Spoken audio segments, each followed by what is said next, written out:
এখন একটা পরিকল্পনা নিয়ে আসছে। পরিকল্পনা হচ্ছে আমাদের মাননীয় প্রধানমন্ত্রী আমাদের এখানে যখন বন্যা শুরু হয়েছে, প্রচুর বৃষ্টি চলে, তখন সংসদ চলে।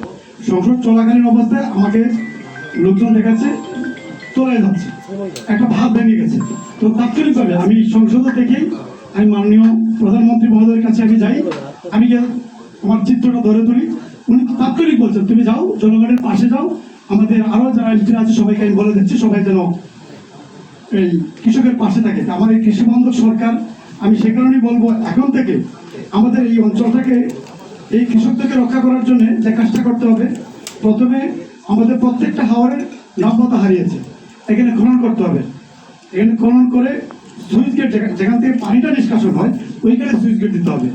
এখানে পাবো মানে যে পানি উন্নয়ন বোর্ড প্রত্যেক বছর অপরিকল্পিত কিছু কাজ করে, এটা শুধু লুটপাটের জন্য, এটা ওপেন সিক্রেট, সবাই জানে।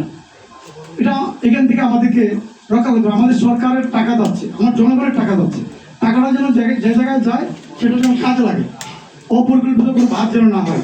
অনেক জায়গায় আছে, আমি ওই দিন গেলাম, চিফ ইঞ্জিনিয়ারকে নিয়ে গেছি, ট্যাক্সিকে নিয়ে গেছি, আমি ওনাদেরকে বলছি বলেন তো এটা কী কাজে লাগবে, আপনারা এখানে 4 কোটি টাকার কাজ করলেন, ওনারাও এগ্রি করছে এটা আমাদের কোনো কাজে লাগবে না।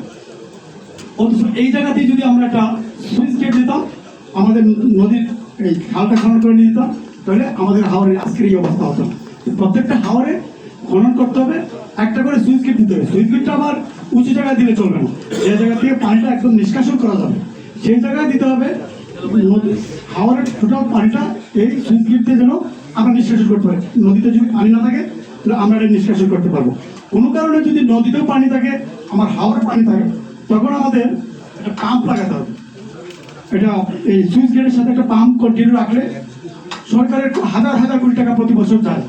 এটা যদি করা হয় তখন আমরা এই পাম্প দিয়ে পানিটা নিষ্কাশন করতে পারবো। এটা প্রত্যেকটা হাওরে করলে আমি মনে করি আমাদের এই কৃষককে রক্ষা করা যাবে।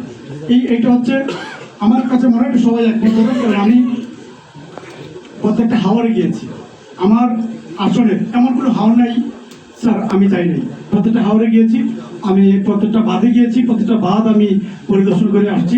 তো আমাদের এই অভিজ্ঞতা আছে, পরবর্তীতে যখন হাওরের বাঁধের জন্য কাজ করবে আমাদেরকে নিয়ে, আমাদের কৃষকদেরকে নিয়ে যেন আমরা একত্রিতভাবে একসাথে কাজ করতে পারি, এই বিষয়টা আমাদের মাথায় রাখতে হবে।